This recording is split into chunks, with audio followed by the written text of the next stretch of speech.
Welcome to my YouTube channel मेरे प्यारे बच्चों।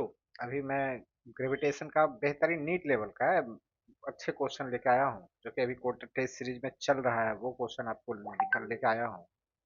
तो देखिए इस क्वेश्चन में क्या दिया है कि two identical solid copper sphere of radius are placed in the contact of each other. The gravitational attraction force between them is proportional to तो अब देखिए इस क्वेश्चन में बच्चा क्या करेगा, टाइम कहाँ पे किल होगा, बच्चा फिगर बनाएगा।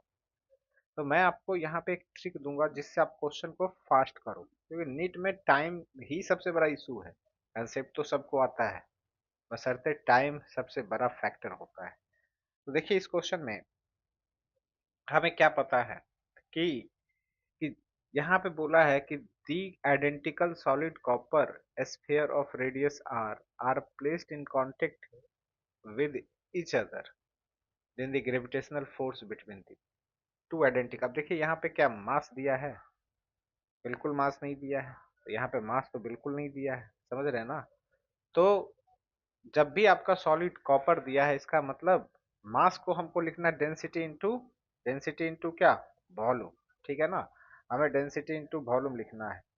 तो यहाँ पे देखिए, तो बोला है कि ग्रेविटेशनल फोर्स किसके प्रोपोर्शनल होगा, ग्रेविटेशनल फोर्स किसके प्रोपोर्शनल होगा। तो देखिए सिंपल वे में हम करते हैं। अब इसको बनाने का वे, कोई फिगर मत बनाइएगा पेपर में। कि ग्रेविटेशनल फोर्स अगर हम बात करते हैं, दो ऑब्जेक्ट है, दोनों का मास एम है, आइडेंटिकल है, दोनों का मास एम है, तो आप क्या लिखिएगा कि जी m1 × m2। अब इतना फॉर्मूला को हमको शॉर्ट में लिखना है, तो क्या होगा जी m का स्क्वायर अपॉन आर स्क्वायर। और मास क्या होता है, डेंसिटी इंटू वॉल्यूम। ठीक है ना, दोनों का डेंसिटी सेम होगा, दोनों कॉपर का होगा। तो मैं डायरेक्टली प्रोपोर्शनल का बात करता हूँ, तो मास में आप ये सब चीज आपको लिखना होगा। डेंसिटी इंटू वॉल्यूम, वॉल्यूम कितना होता है 4/3 पाई आर क्यू होता है ना।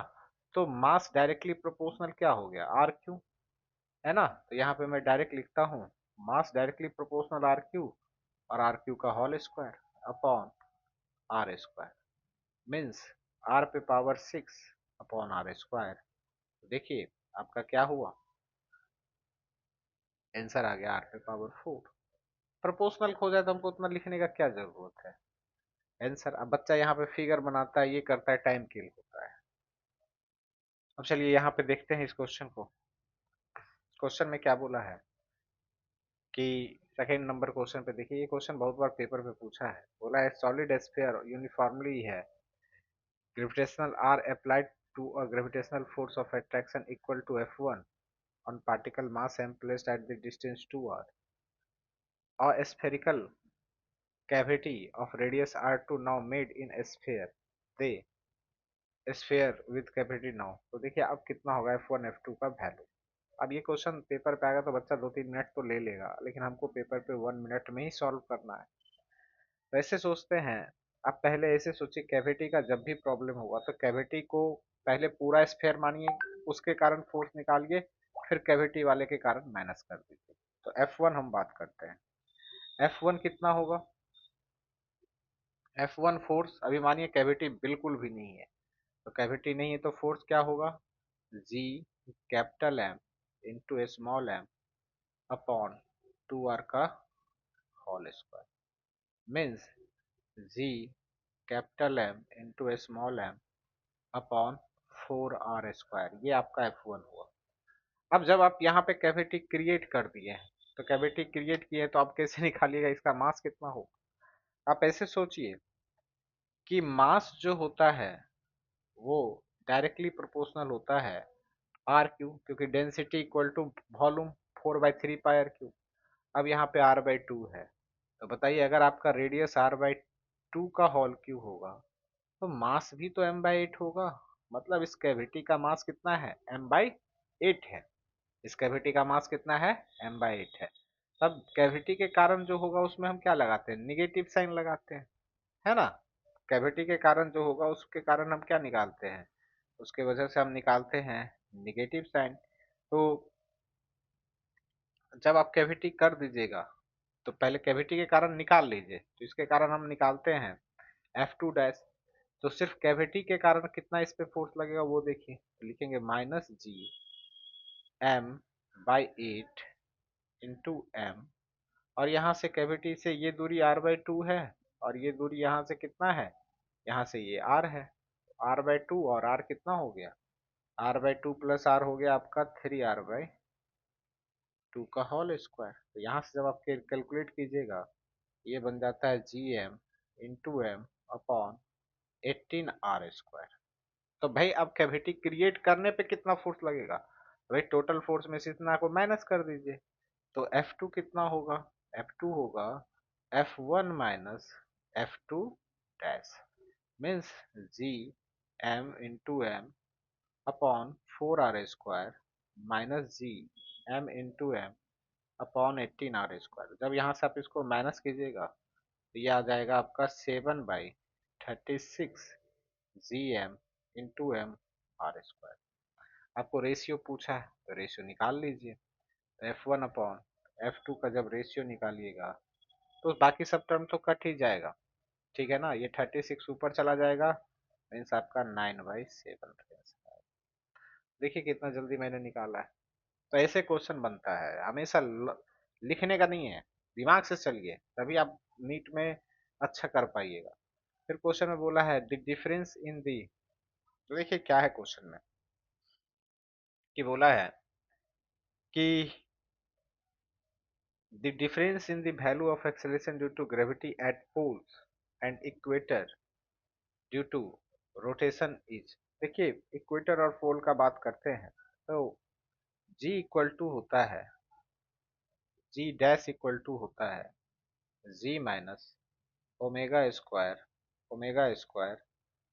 r cos square lambda. तो कॉस स्क्वायर लेमडा का बात कीजिएगा तो फॉर पोल जो होता है ना, फॉर पोल जो होता है लेमडा का वैल्यू होता है वो 0 डिग्री होता है, सॉरी 90 डिग्री होता है। तो यहाँ से जी डैश जो होगा वो किसके इक्वल होगा, cos 90 का वैल्यू 0 होता है, तो ये टर्म 0 हो जाएगा जी पे। और ये तो पोल पे हो गया, और इक्वेटर पे बात कीजिएगा, इक्वेटर पे होता है cos का वैल्यू लेमडा का वैल्यू 0, तो जी माइनस ओमेगा स्क्वायर आर होता है। तो पूछा है कि डिफरेंस, पूछा है कि डिफरेंस कितना होगा, तो डिफरेंस होगा जी माइनस जी, ये माइनस माइनस होके प्लस हो जाएगा, तो आपका होगा ओमेगा स्क्वायर आर ई, यहाँ पे आर ई है रेडियस ऑफ द अर्थ, ये ऑप्शन होगा। नेक्स्ट क्वेश्चन दिया है the value of G reduces half of its value at the surface of earth. देखिए क्या है कि G dash due to height के कारण आप जानते हैं कि कितना होता है, ड्यू टू हाइट के कारण होता है G dash equal to G 1 + h/r/e का होल स्क्वायर, है ना। The value of G reduces to half, reduces to half मतलब जी डैश जो है वो अब क्या बन रहा है, घट के हाफ हो गया है, g/2 हो चुका है, तो जी 1 + h/r का होल स्क्वायर। तो जी से जी को कैंसिल कीजिए, तो ये 1/2 इक्वल टू 1/1 + h/r का होल स्क्वायर। यहाँ से अगर आप कैलकुलेट कीजिएगा तो 1 + h/r का होल स्क्वायर किसके इक्वल होगा, 2 के बराबर में होगा, मीन्स 1 + h/r वो एच बाई माइनस एच का वैल्यू कितना 2/r, आप क्वेश्चन आ जाएगा, सॉरी ऑप्शन नंबर राइट। अब नेक्स्ट क्वेश्चन का बात करते हैं। क्वेश्चन में पूछा है कि gravitational field at 2, 3 if gravitational potential दिया है, ग्रेविटेशनल पोटेंशियल दिया है, ग्रेविटेशनल फील्ड पूछा है तो कुछ नहीं करना है। तो ग्रेविटेशनल फील्ड जो होता है,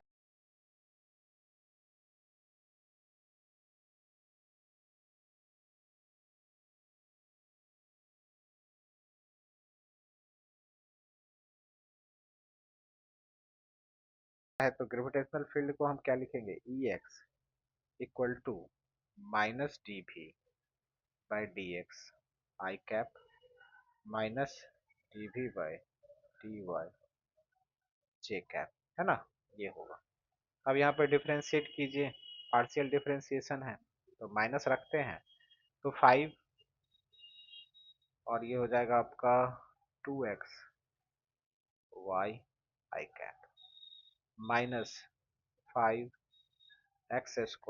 y का क्या होगा डिफ्रेंशिएशन 1 होगा जे कैप। अब कहाँ पे पूछा है, पूछा है 2,3 पे, 2,3 पे पूछा है तो भाई तो मैच जाएगा 4 3 5 2 वाले स्क्वायर से, तो आपका हो गया माइनस आई माइनस। अब नेक्स्ट क्वेश्चन बोला है कि two bodies of mass m and m are placed at a distance t. The gravitational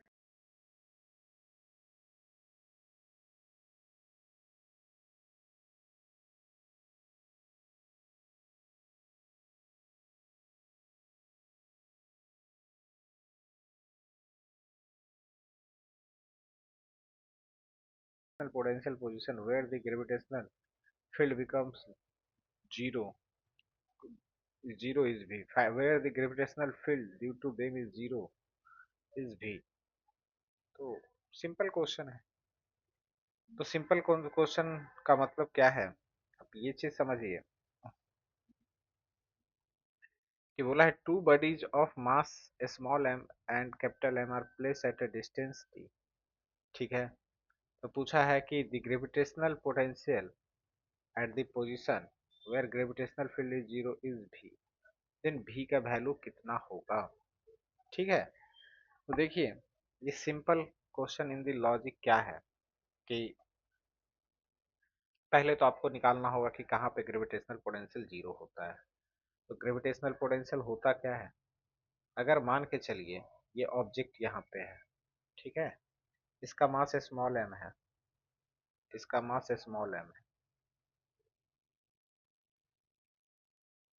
मैं इसका ट्रिक भी बता दूंगा, और इसका मास कैपिटल M है, और इसका मास मान के चलिए कैपिटल M है, और दोनों के बीच में जो डिस्टेंस है ना वो आपका d है। तो हमेशा याद रखना है कि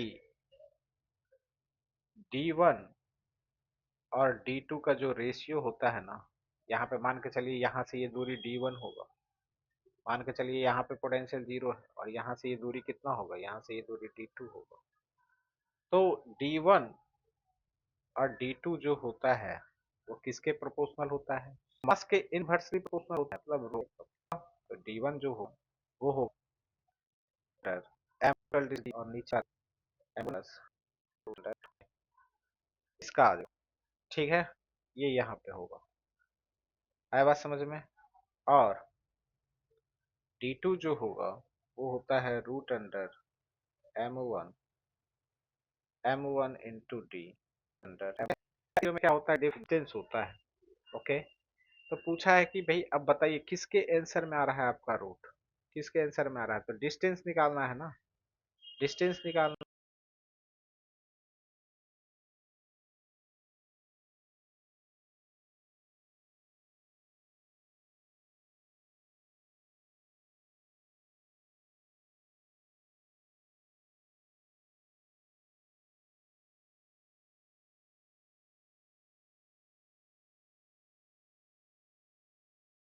है तो डिस्टेंस निकालना है, तो पूछा है कि उस जगह पे पोटेंशियल बताइए कि कितना होगा, उस जगह पे पोटेंशियल बताना है कि कितना होगा। तो देखिए पोटेंशियल का अगर बात करेंगे तो इसके वजह से यहाँ पे पोटेंशियल कितना होगा बताइए, minus G small M, minus G into small M upon root under m1 plus m2, यहाँ पे हाँ, डी का वैल्यू डालिएगा, तो डी का वैल्यू डालिएगा तो यहाँ पे क्या होगा, root under m2 into D, ऊपर में क्या होगा, root under m1 plus root under m2 होगा ना। बताइए इसके वजह से पोटेंशियल कितना होगा, इसके वजह से होगा माइनस जी कैपिटल एम, इधर भी आ जाएगा root under m1 M upon root under. अब जब आप इसको सॉल्व किया ऑप्शन नंबर 4 आपका आ जाएगा। चलिए क्वेश्चन नंबर 7 पे बात करते हैं। A particle is projected vertically upward the surface of earth, radius are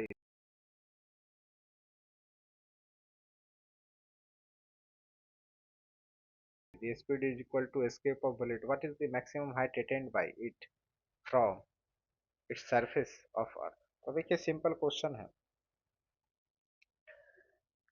कि a particle is projected vertically upward the surface of earth, ठीक है ना, surface of earth है, with the speed equal to 1/4 of escape velocity।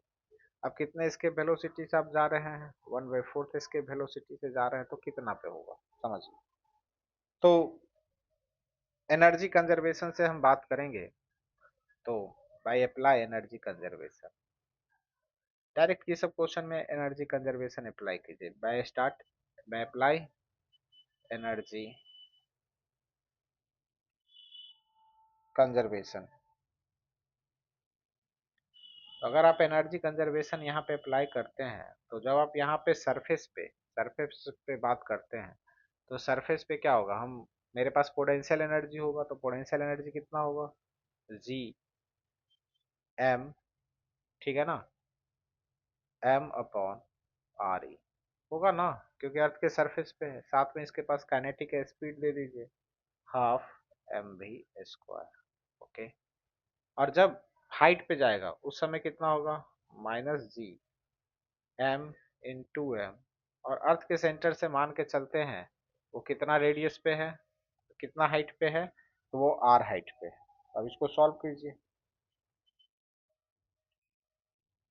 है ना, इसको solve करते हैं, तो एस्केप वेलोसिटी आपका दिया हुआ है 1/4 वी ई, भी का वैल्यू दिया है 1/4 भी, और भी आपको पता है कि कितना होता है, भी होता है root under 2 GM upon R E होता है, ठीक है, ये होता है।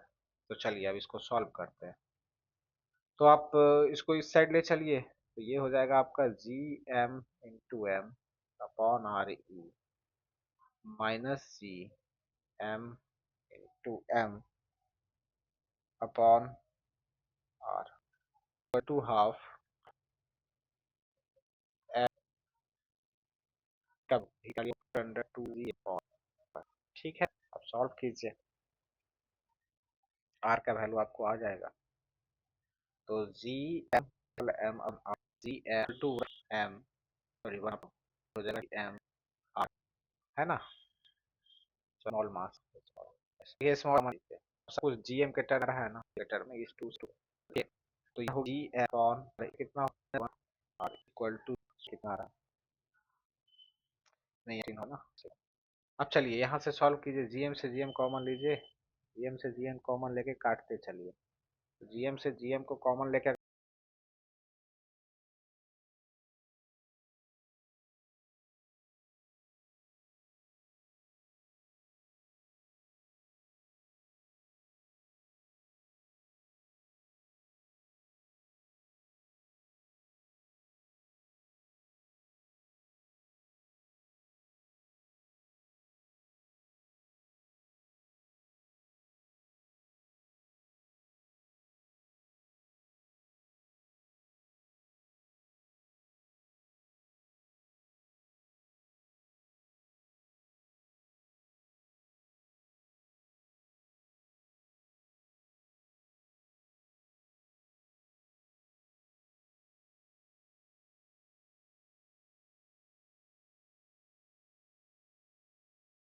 अगर आप काटिएगा तो देखिए आपका कितना आंसर आ रहा है, तो ये आ जाएगा आपका 15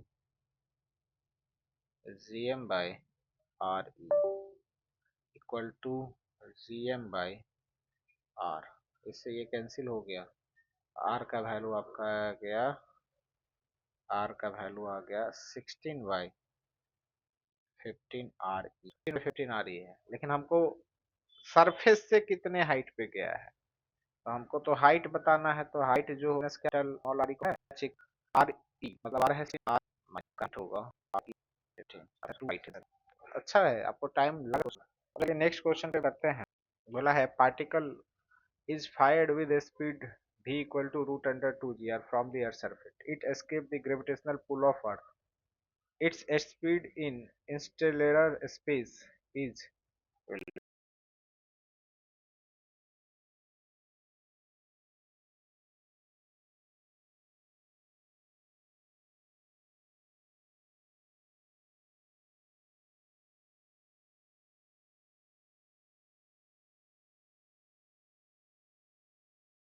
तो देखिए कुछ नहीं है, सिंपल क्वेश्चन है।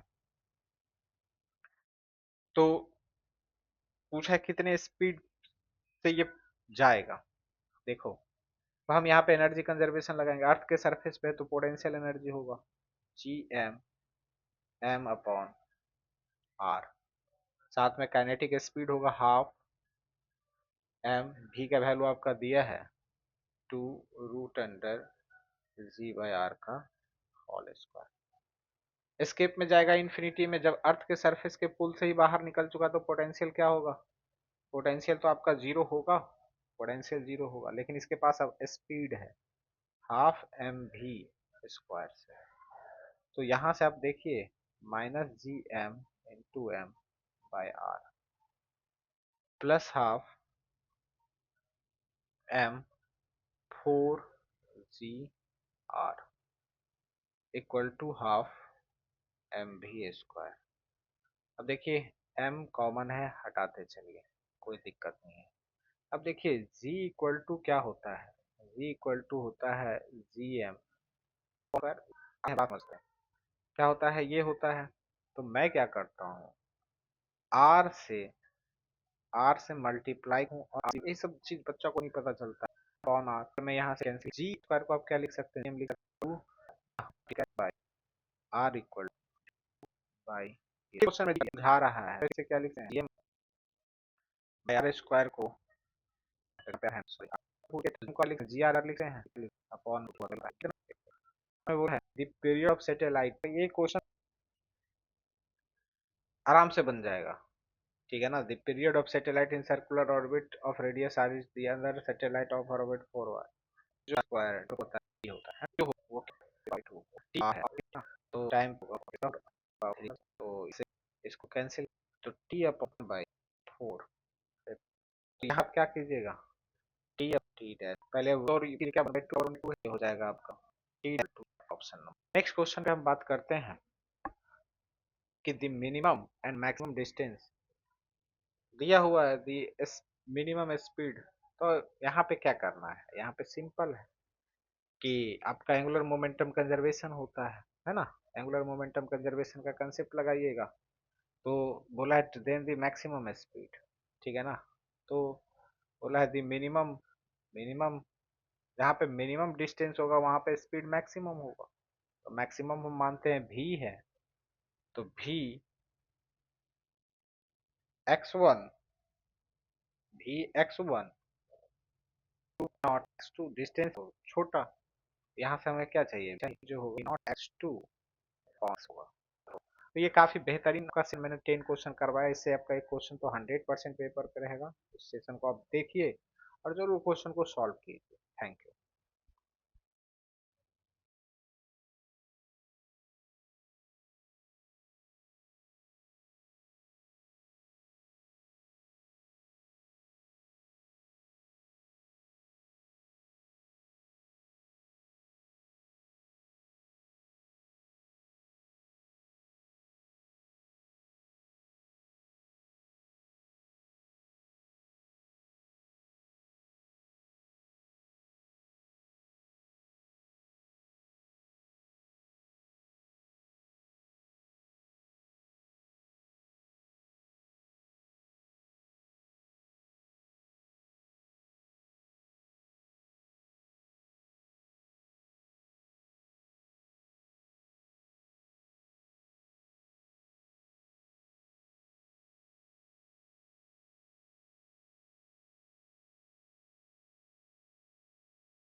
माय यूट्यूब चैनल मेरे प्यारे बच्चों।